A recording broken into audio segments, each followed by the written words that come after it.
Welcome to Health Club with Julia. I'm your host, health coach, and registered dietitian, Julia Campagna.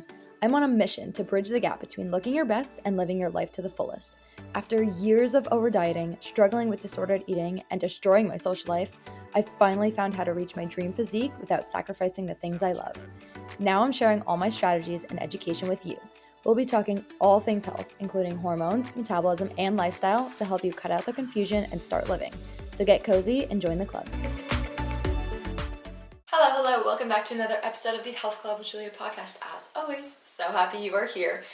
Today we are talking through nutrition, my favorite topic, obviously RD here, and I could talk about nutrition what feels like forever. I don't know. I have a deep love for nutrition, and I just think it's so fascinating. There's so much more that goes into nutrition than people even think. People think like, oh, eat well, eat whole foods, and stay away from added sugars and fried foods. That's like what people think. No, there's so much more to it, and I think it's so interesting. So anyway, we are going to be talking about nutrition today, all things eating for your hormones. So little intro to eating for hormones 101, what I believe are really, really important parts of nutrition for your overall hormone health. Some of these things are going to overlap with general health, but I want to kind of talk about it in the sense of hormone health specifically and what you should be eating or focusing on to help keep your hormones balanced, keep them healthy, keep them happy, feeling good, all the things. So without further ado, I'm not going to talk too much on this right now. We are just going to dive right into it. So the first thing that you need to be paying attention to and really focusing on in terms of eating for your hormones is eat enough throughout the day. Please, for the love of God, eat enough throughout the day.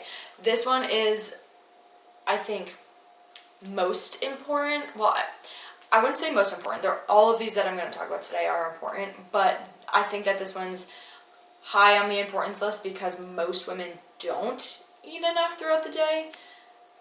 Majority of women just simply don't.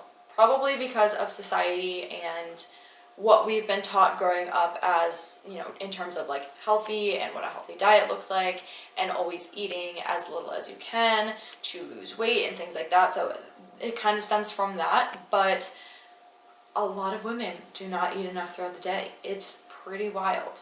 And you need to be in order to keep your body functioning as best as possible in terms of your hormone health and maintain proper hormone health. So this means on a general basis, without like counting macros or calories or anything like that, you still want to be having at least 3 meals a day, if not 3 meals plus like 1 or 2 snacks as like a general basis for your day. So that's what that would look like. Now, some people eat smaller, more frequent meals than that, so their quote-unquote meals might look like 6 small meals versus your 3 basic breakfast, lunch, dinner meals. But I'm just talking basics here. You should be having a breakfast, lunch, dinner, and at least 1 snack in between one of those, if not more, depending on how hungry you are. But that is, again, without tracking macros or calories or anything like that. If you're just kind of looking at your day and seeing if you're eating enough, that would be a general basis that I would say to look at.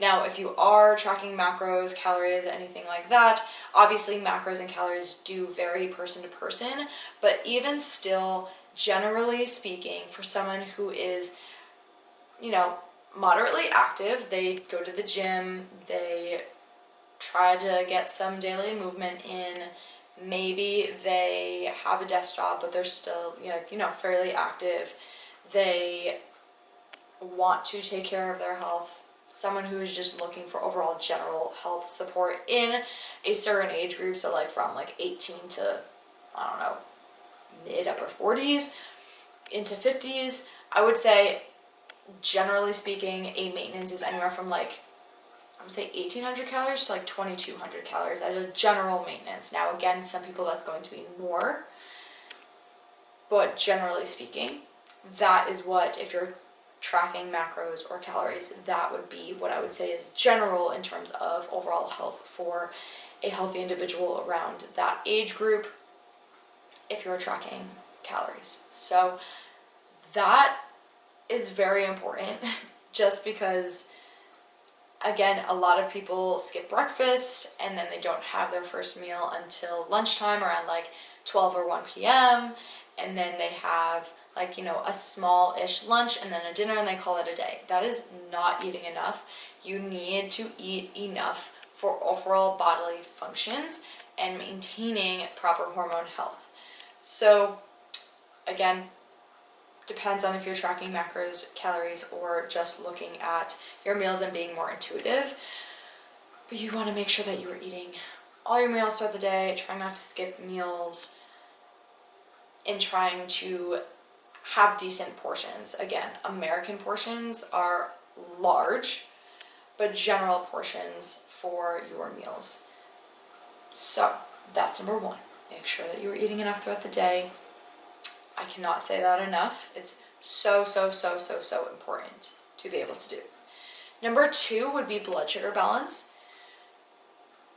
And the easiest way to do this as well, I would say, is to pay attention to your macronutrients. And I know that's a big number, and I'm not talking about pay attention to your macronutrients in terms of numbers, like how many grams of protein, carbs, and fats you're having. I am talking about look at your macronutrients on your plate. Just, again, intuitively eating, you can just look at this by looking at your plate and seeing what's on your plate. You should be having a protein with all of your carbs, a protein or a fat, both for bonus points, but you should not be having carbs by themselves. So if you're looking at your plate and you just have pasta and you don't have any protein in there, you don't have any sort of fat in there, not an ideal meal, and you'll probably have a bigger blood sugar spike than you want to have. So easiest way to look at balancing blood sugar is making sure that you have a protein or a fat source with all of your meals and not just having naked carbs. Another thing that really does matter with blood sugar balance is not skipping breakfast, not skipping meals in general. We want to be eating every roughly 3 to 4 hours. Again, if you're someone who has smaller, more frequent meals, this might be shorter. It might be like 2 hours in between. But again, generally speaking, if you're having your basic like breakfast, lunch, dinner, plus snacks or what have you, you should be eating every 3 to 4 hours. Going longer in between meals can cause a bigger spike and drop in your blood sugar. And so we don't want to have these like really big spikes, really big drops, like it's all over the place. We want to keep it as steady as possible throughout the day, and that means not skipping meals, especially not skipping breakfast. That's going to be really important to keep your blood sugar balanced. So that's the second part of blood sugar balance. And third part of this is a crash in blood sugar spikes your cortisol as well, which is your stress hormone. And this is important because if you're always in a constant fight or flight mode, your body doesn't feel safe. And so this is kind of a two-way street here. Like, you don't want to have these big spikes in blood sugar or crashes in blood sugar, because it's going to spike your cortisol. And if your cortisol is too high, that's going to throw off other things. So this is kind of like all interconnected with other things going on. But it's really important to make sure that you're balancing your blood sugar in terms of your stress response as well, so that cortisol is not an issue. Like, it's one thing if blood sugar balance is an issue. You also don't want to have cortisol issue on top of that, because that's double the problems that you'll be facing. So it's really important to balance your blood sugar so that you're also balancing your cortisol and making sure that that's not all over the place as well. So again, blood sugar balance is very important for overall hormone support. Biggest thing, again, is to make sure you have a protein and a fat at all of your meals with your carbs. And then also don't skip your meals. Try to eat roughly every 3 to 4 hours so that you're keeping your blood sugar as steady as possible throughout the day. Other things that might help: one, having a short walk after your meals if you can get out and walk. If you can't get out and walk, maybe just, walking around your house for a little bit, like 3 to 5 minutes, just getting some general movement in after a meal could be beneficial as well. So that's another little tip for blood sugar balance that you might want to adopt as well. But that's number 2. Number 3 is the quality of our food. Quality of our food really, really matters for general health, but also in terms of your hormone health as well. So again, easiest way, I'm trying to give you easy ways to pay attention to this with each of these topics. So the easiest way to make sure that you have high quality in your food is to eat as many whole foods as you can. And I'm not saying like that in terms of stuffing your face with whole foods all day, every day. I'm just saying when you're looking at your day, how much of it is made up of whole foods and how much of it made up of processed foods or packaged food items. You want to eat as many whole foods as you can throughout your day. God has put whole foods on our earth for us to consume. Eat more of those single ingredient kinds of foods. So fruit is all going to be whole foods. Lots of vegetables, those are all going to be whole foods. Animal proteins, plant proteins, which is also stemming also from vegetables as well, but animal proteins are whole food sources. So you want to make sure that you are getting as much as you can from the earth, from what is made in nature, as much as possible. Loading up on whole grains, protein, fruits, vegetables as the majority of your diet. So that's like the easiest way to look at what is the quality of your food, is how many whole foods are you having? Are you generally having a lot of prepackaged items? Then you might want to make a switch to more of a whole food diet. Second part of this is talking more specifically on high quality animal protein. High quality animal protein has so many benefits. There are so many vitamins and minerals in animal protein. So organic poultry, great with vitamins and minerals. Grass-fed beef has so many minerals and vitamins in it. And I know red meat is kind of, for some people, like you can't eat red meat. Red meat is super nutrient dense. You just want to pay attention to how much you're having them, especially if you have, for example, cholesterol issues. You're going to want to pay more closely attention to that. But red meat has so many benefits to them. So grass-fed organic beef, super high quality food sources, lots of vitamins and minerals in them. Pasture-raised eggs, one of the best foods that you can have is eggs. Again, eggs are something that people get weary about with cholesterol, like, oh my god, I can't eat that, I have high cholesterol. And yes, again, you want to pay attention to foods that will spike cholesterol, but eggs are not necessarily one of them. Lots of the time, most of the time when you have high cholesterol, you want to look out for saturated and trans fats. Yes, there is cholesterol in eggs, but that's not going to be the direct correlation to you having high cholesterol. And eggs are super nutrient dense as well. They are the leading top food for a very important mineral, choline, especially if you are someone who is looking to get pregnant or are pregnant already. Choline is absolutely necessary for fetal development. It's really important for brain development, and so it's a necessity in your diet. If you are not getting enough through your diet, yes, I would make sure. A lot of prenatals actually have choline in it, but make sure that your prenatal does have choline in it. But again, this is the top source of choline. So this is something that I generally recommend all pregnant or trying to conceive women have. Super, super important to add those in. Another really high quality animal protein is wild caught fish. Especially your fatty fish like salmon is going to be excellent for different nutrients in there as well. A lot of people don't like cooking fish or having fish, so if you don't like to cook fish but you enjoy eating it, make sure that you maybe get that when you go out to eat. I know for me, I do make salmon at home, but not enough, not as much as I should. So a lot of the times when I go out to dinner, I'm getting some sort of fish. Most of the time it's going to be salmon, just because I don't generally eat enough of that at home. But other times it'll be like halibut, cod. There's great different sources of seafood. So that's like a little tip for you if you don't generally make it, but you do enjoy it. Maybe have that when you go out to dinners. But if you can make more fish at home, again, a lot of benefits to having fish and seafood at home. So second part, just kind of going over high quality animal proteins. Whole grains are great nutrients to have in your diet. And again, fruits and vegetables are going to be what you want to have like as the basis of your diet. You should be having a lot of variety in fruits and vegetables. There are tons of different fruits and vegetables to have, so you should not get too bored of them.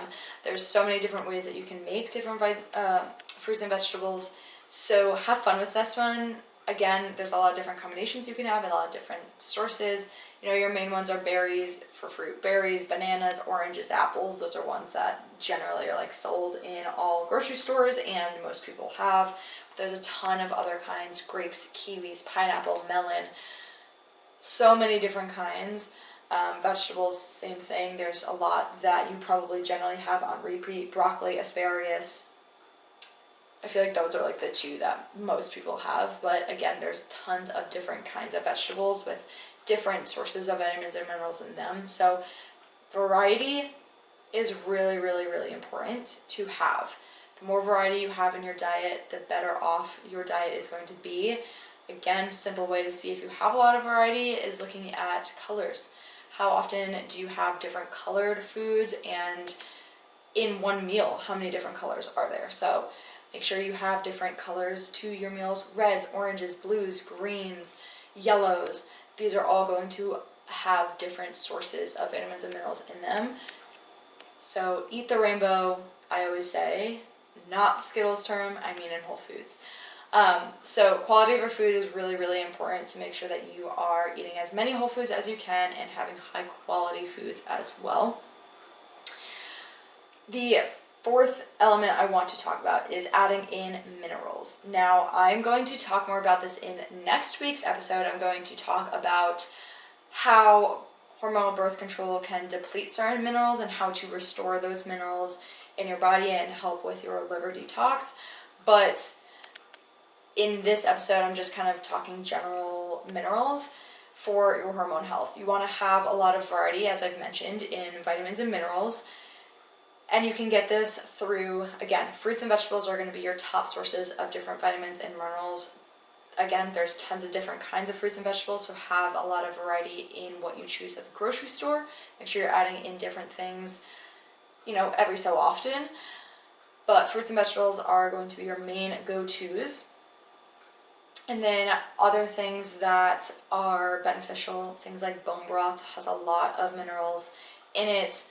Adrenal mocktails, which I'm not sure if you have seen these online. I feel like these used to be popular like a couple months ago to a year ago. I saw them everywhere online. I still do see them from time to time, but if you just search on either Instagram or TikTok or even on Google, probably at this point, adrenal mocktail, something will come up. But this is something that's kind of just a fun way to get in different minerals and support your overall adrenal glands. That's hence the adrenal part of adrenal mocktails. You're supporting your adrenal glands. I'm going to go into adrenal mocktails in next week's episode a bit more when I talk more specifically on minerals, but that is a fun one to get in different minerals as well and can definitely aid in mineral support, and also is very easy. And like I said, it's pretty fun. There's a lot of different varieties or variations of adrenal mocktails that you can make. So it's really kind of like playing around with it, which is fun. So those are going to be your top sources of minerals, but add in lots of minerals in your diet. That's going to help support your overall hormone balance. So I would focus on fruits, vegetables, things like bone broth, adrenal mocktails. Those are easy ways to get in more minerals in your diet. And then the last note I want to mention here is you want to add in foods that aid in liver detox. This is especially important for hormone health because obviously your liver is what is responsible for detoxing and excreting different toxins out of your body. And so for hormones specifically, one of the things that it does is excretes excess estrogen from the body. If you have poor liver function, some of those estrogens can recirculate back into your body, and that's where you fall down the line of having potential estrogen dominance, where you have too much estrogen compared to your progesterone, which causes different negative symptoms like worse PMS, heavy periods, bad cramps. So we don't want to have excess estrogen. Also, as I mentioned in last week's episode, talking about lab work, estrogen is metabolized in different pathways, and so there is a quote-unquote bad pathway that can damage your DNA and can cause cancer down the line. So if you have excess estrogen and you're not metabolizing that, you're not excreting that excess estrogen, then you run into risk of that as well. So definitely want to make sure that your liver function is top notch. And so some foods that will aid in liver detox, as I already mentioned, minerals. Minerals are really, really great for your overall liver detox. And there's a few that I want to mention more specifically, which are zinc, selenium, and magnesium. These are ones that are probably like your most common minerals, top minerals that you want to make sure that you are not deficient in terms of hormone health. So zinc, just touching a little bit on what they do, zinc can help produce enzymes that support your detoxification and your metabolism. It may also protect your liver cells from inflammation and oxidative stress. So obviously inflammation is necessary in some instances, but we don't want excess inflammation in the body. Oxidative stress is, turning free radicals that's going to potentially damage cells as well, so we don't want that. So it can protect against those two things. Selenium is a trace mineral, and this may help improve symptoms and outcomes of liver diseases like hepatitis, cirrhosis. Cirrhosis is one that can be avoided. And liver cancer, these are ones that can be avoided, but some people don't catch these until it's too late. So you want to make sure that you are protecting your liver so that you don't fall into any of these disease states. It also can help maintain liver tissue elasticity, support healthy circulation. So selenium is a great one to have. And a fun fact on selenium that I always mention in all of my podcasts that I do mention selenium in: Brazil nuts are your top source of selenium. Just 1 to 2 Brazil nuts a day is hitting your selenium needs. So that is a super, super, super easy way to get in selenium during the day. Just go to the grocery store, grab a box or a bag of Brazil nuts, pop one of those 1 to 2 times a day, and you're hitting your selenium needs. So very easy to hit selenium with that, but definitely an important one for overall health and hormonal health. And then magnesium can help regulate liver enzyme function as well and support detoxification, which, as I mentioned, is very important to making sure that we are excreting things and toxins out of the body as much as possible. So that is one of the things that magnesium can help with. So these ones are going to be really important. So you're going to want to add in foods that are high in these minerals. Other foods that can help with your liver detox: raw carrot salads are great for liver detox. Again, this is one that you could probably look up on Instagram, TikTok, and or just Google it, raw carrot salad, and something should come up for you. It really is kind of exactly how it sounds. You're just kind of shredding a carrot and having it raw. There is like different vinaigrettes and things that people use to put on top of it just for the taste and satisfaction of it, but it's a really easy recipe to make, and it does help with liver detox. And then other foods that can help with liver detox are digestive bitters and foods. So there is digestive bitters supplements that you can get to help with digestion, but otherwise, talking about nutrition specifically and food specifically, things like dandelion. So dandelion tea is a really good one to help with overall digestion. Arugula is a bitter food that you can eat more of to help with your digestion. Green tea. Ginger is really great for digestion. Cranberries, artichoke, kale, these are all some food sources that can help with overall digestion and liver support as well. So want to add some of those in. So that is kind of concluding this week's episode. I just wanted to kind of touch on eating for your hormones 101, just some basic intro things that you can work on for your overall hormone health. So want to repeat those. Number 1 is eating enough throughout the day. Number 2 is working on your blood sugar balance. Number 3 is looking at the quality of your food. It's super, super important to have high quality foods in your diet. Number 4 is to add in minerals. And number 5, add in foods that aid in your liver detox. If you have any questions more specifically on any certain food or what you should be eating, how much you should be eating, let me know. You know where to find me on Instagram. Again, I will link my Instagram in the show notes below if you do have any additional questions on any of this stuff or need more support in this area. But that is the end of this episode, and I will see you guys next time. Next week we'll be talking more about restoring your minerals and boosting your liver detox. So if you found the end of this episode interesting and you want to learn more about it, tune in next week as we talk about those a little bit deeper. But I'll see you then. Bye. Thank you so much for listening to another episode of the Health Club with Julia podcast. If you loved the episode, share the podcast and tag me, and subscribe so you don't miss any further episodes. If you have any questions, feel free to send me a DM. Thanks for being a part of the club. See you next time.